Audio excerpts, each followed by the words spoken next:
હું કોલેજના પહેલા વર્ષે અભ્યાસ કરું છું। હું જોવામાં આમ તો ખૂબ સુંદર નથી, કારણ કે હું નાનપણથી જ મોટી છું, જેને લીધે વધારે છોકરાઓ મને પસંદ નથી કરતા। પરંતુ મારા શરીરથી બિલકુલ દુઃખી નથી। મારા ઘરમાં મારા મમ્મી, પપ્પા અને મારી મોટી બહેન રહે છે। મારી મોટી બહેનના લગ્ન 3 વર્ષ પહેલા થયા ગયા છે।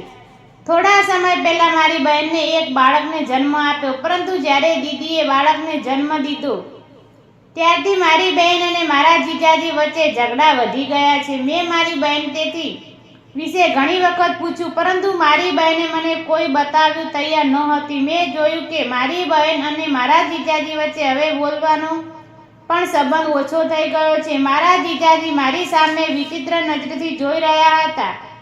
જ્યારે પણ મારા જીજાજી અમારા ઘરે આવતા તો મને અજીબ નજરે જોઈ રહ્યા। તેથી જોઈને હું વિચારવા લાગતી કે મારા જીજાજી મારી પાસે શેની આશા રાખે છે, પરંતુ આ બધું નજરઅંદાજ કરી દેતી। પણ આ મારી સાથે મોટી ભૂલ હતી। થોડા સમય પછી મારી કોલેજમાં થોડા દિવસોની રજા આવી તો હું મારી બહેનના ઘરે ફરવા માટે ગઈ। મારે 10 દિવસની કોલેજમાં રજા હતી, એટલે મારી પાસે મારા બહેનના ઘરે રહી સમય વિતાવવાનો સારો મોકો હતો। પહેલા 2 દિવસ સુધી તો હું અને મારી બહેન એકબીજા સાથે વાતો કરતા રહ્યા અને મારા જીજાજી અમને બંનેને દૂરથી જોઈ રહ્યા હતા। તેણે મારી સાથે વાત પણ ન કરી, પરંતુ બીજે દિવસે અચાનક મારા જીજાજી મારી પાસે આવ્યા અને વ્યવસ્થિત વાત કરવા લાગ્યા।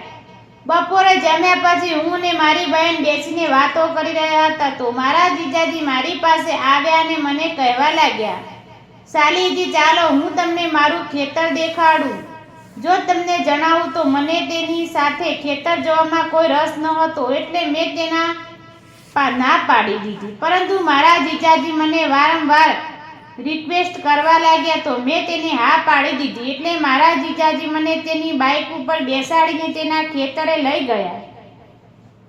મારી બહેન ઘરે થોડું કામ બાકી હતું, એટલે હું અને મારા જીજાજી ખેતરમાં જવા માટે નીકળી ગયા। ત્યાં પહોંચ્યા પછી મારા જીજાજીએ થોડીવાર મને આ બાજુથી પેલી બાજુ આખે ખેતરમાં ફેરવ્યા રહ્યા હતા અને તેમાં વાવેલા પાક, કપાસ અને સિંગ વિશે વાતો કરવા રહ્યા। અને પછી મેં જોયું કે ધીમે ધીમે મારા જીજાજી મારી નજીક આવવા લાગ્યા। તે મારા જીજાજી હતા, એટલે મેં તેને વિશે ક્યારેય ગલત વિચાર્યું નહોતું, એટલે માટે હું તેનાથી દૂર રહેવાની કોશિશ કરવા લાગી। પરંતુ અચાનક મારા જીજાજી મારી સાથે મસ્કરી કરવાની કોશિશ કરવા લાગ્યા અને જ્યારે મેં તેને વિરોધ કર્યો ત્યારે તે મને કહેવા લાગ્યા કે પ્લીઝ તમે માની જાઓ, તમે મને ખૂબ જ સારા લાગો છો। પરંતુ મેં તેને સાફ ના પાડી દીધી અને સાથે સાથે એ પણ કીધું કે તમે મારી સાથે જબરજસ્તી મસ્કરી કરવાની કોશિશ નહીં કરતા, નહીંતર હું મારી બહેનને બધું સાચું જણાવી દઈશ।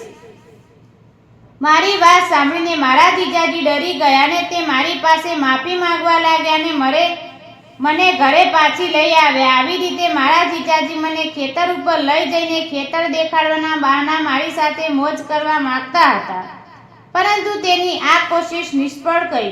મિત્રો, વિડીયોને લાઈક કરો, શેર કરો અને સબસ્ક્રાઈબ કરવાનું ભૂલશો નહીં। વિડીયો પૂરો જોવા બદલે તમારો ખૂબ ખૂબ ધન્યવાદ।